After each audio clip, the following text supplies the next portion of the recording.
Hello friends, this video on gravitation part 8 is brought to you by examfear.com. No more fear from exam. So we have till now discussed about gravitation. So in the second half of this lesson, we are going to spend some time on thrust and pressure. So you might be thinking, why are we going to study about thrust and pressure? So let us have a look at that. Why do we study thrust and pressure? Have you ever observed some small things around you? For example, have you ever observed that if you look at a car or if you look at a small vehicle like car where you have thinner tires, but when you compare it with some huge vehicles like a truck or a bus, you see the tires which they have are very thick. So have you ever noticed that? I think most of you would have. Now, did you ever think what is the reason behind that? That the heavier the vehicle, the thicker the tire. Why is that? Okay, again you would have seen that not all animals can very easily walk or run over sand. But camels can do that very easily. Camels can walk comfortably over sand. They can even run over sand. So what is that? What is that special in the feet of the camel? And why is it difficult for us? Even if we walk on a plain road and if we compare to sand, you will see that over sand it becomes very difficult to walk. Again, you would have seen that things which are used to pierce, for example, you have a needle. It will have a very sharp edge. When you compare a spoon and a knife, which would you opt to cut vegetables? Definitely a knife. Why? Because knife has got a sharp edge. Similarly, when you look at a needle has a very sharp tip, because of which you are able to make holes into things, or you are able to stitch clothes with the help of needles, right? So these are some of the things which we have seen. We know that these things are true. But why these things are happening? I mean, why is it that things which are used for cutting objects have sharp edges? Why is it that heavier vehicles have thicker tires? How camels can walk easily over sand, but it is not possible for everybody else? So these are some of the things which remain unanswered without the knowledge of thrust and pressure. Now, why are we talking about thrust and pressure in this lesson is because thrust and pressure are in a way related to gravity. So they are also related to gravitational pull of the earth. So you will come to know that as we go ahead. As we go ahead a few slides, you will get to know why are we talking about thrust and pressure in this lesson. So let us first understand what is thrust. Thrust is nothing but a force acting on an object perpendicular to its surface. Okay? So it is a force which is acting on an object perpendicular to its surface. So since it is a force, therefore the SI unit will be the SI unit of force, that is Newton. Let us consider this example. Let us suppose you have a table and you have placed this lamp over the table. So this object which is placed on the table, do you think that there is a force which is acting on this object? Yes, there is a force because of the gravitational pull, right? And what is that force? The force which is exerted by the gravity is nothing but your force is the weight of the object, that is mg, right? That is what we talked about when we discussed about the gravitational pull of the earth, when we discussed about the weight of an object. So this force is acting on this object. Now this force is acting on the object. So this is one object and this is another object. So this force is also acting on the surface of this table. So that means this lamp which is there, the weight of the lamp is nothing but a force which is actually acting on the table. So that means this force is acting perpendicular to the surface of the table. So this force is known as thrust. So thrust is nothing but a different name for force acting perpendicular to a surface, right? So we see that this is the thrust. So similarly, this would be a better example to understand. Have you ever seen in your schools that you will have the notice boards, right? Those velvety boards on which you stick papers. Now, do you think that papers get stick on the velvety boards by itself? No, right? You make use of these kind of pins, right? So these pins are used to pin the paper on those note bulletin boards or notice boards, whatever you call it, right? So how do you actually pin them up? You have to apply some force perpendicular to the surface of the board, right?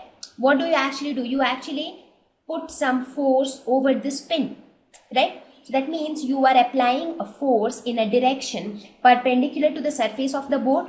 So this force which you are applying is nothing but thrust. So thrust is a force which is acting on an object perpendicular to its surface, right?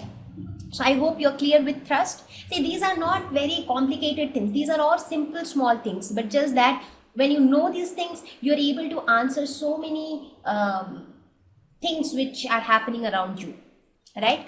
Now let us see what is pressure. Now that we have understood thrust, we are capable of understanding pressure, correct?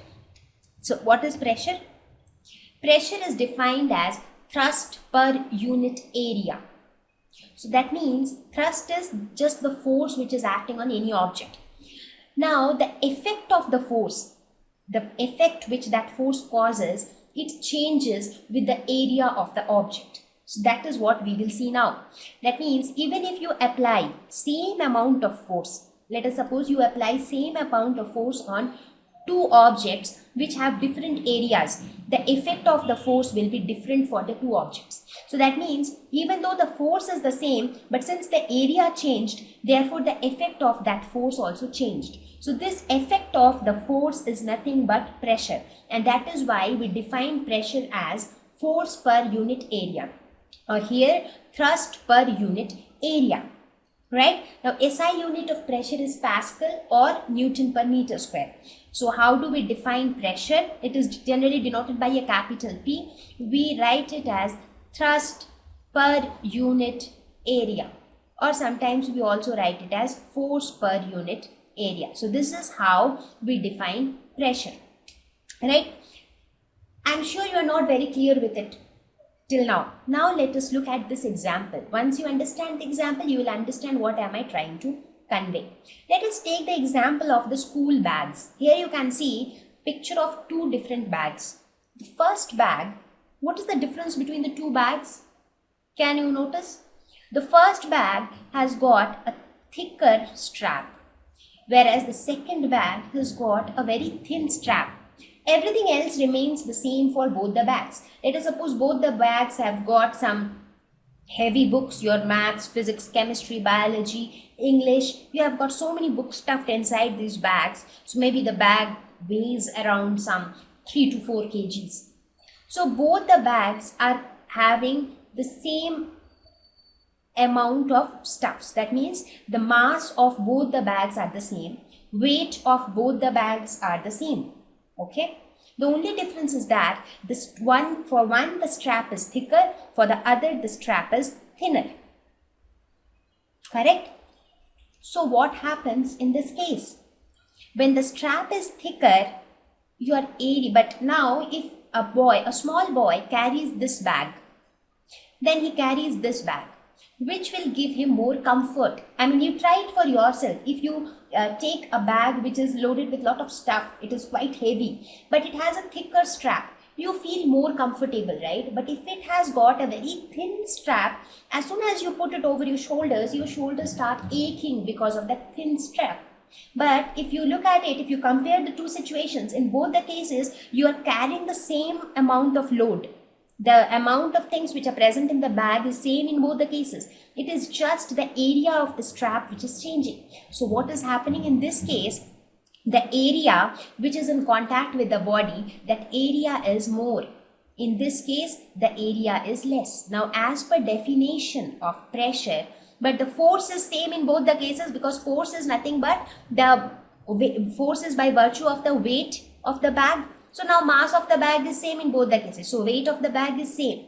Therefore, the force is same in both the cases. So as area increases, so this pressure will decrease. Correct? So in this case, the pressure is less. Whereas in this case, the pressure is more. So whenever the pressure is more, you will feel the pain. Pressure is the effect of force. That means because of the force, whatever the effect is, that is what we feel. So we actually feel the effect of the force. So we actually feel the pressure. So the pressure is more if you have a thinner strip. Right? So now you understand why you generally get your school bags with thicker strips. Correct? Now let us look at the next example, the same bulletin board example. Let us suppose in this bulletin board example, okay, now instead of using the pins, if you try to apply the force with your thumb, what will happen? Will the paper stick on the board? It will not stick. Why? Because when you are using your thumb, so one option is you use your thumb directly. You press the paper with the thumb. There is no pin at all. The second option is you take a pin and then you press the pin with your thumb. In both the cases, let us suppose you are applying the same amount of force. Force is same in both the cases, because in both the cases you are actually applying the force with your thumb. So you are applying the same amount of force in both. But in the first case, when you are actually putting your thumb in contact with the board, the area is more, because area of the thumb is more when compared to the area of the pin, because pin will have a very thin, it will have a very sharp tip. So if you look at the tip of the pin, that is extremely small. So the area is very, very small. Correct? Now when the area is so small, the pressure is very large. But in this case, the area is large, therefore the pressure is less. And what is pressure? It is the effect of the force. So whatever force I am applying, the effect of the force is actually the result of that force, right? So I am giving same force, but in case of thumb, the pressure which is felt by the board or the notice board is very less.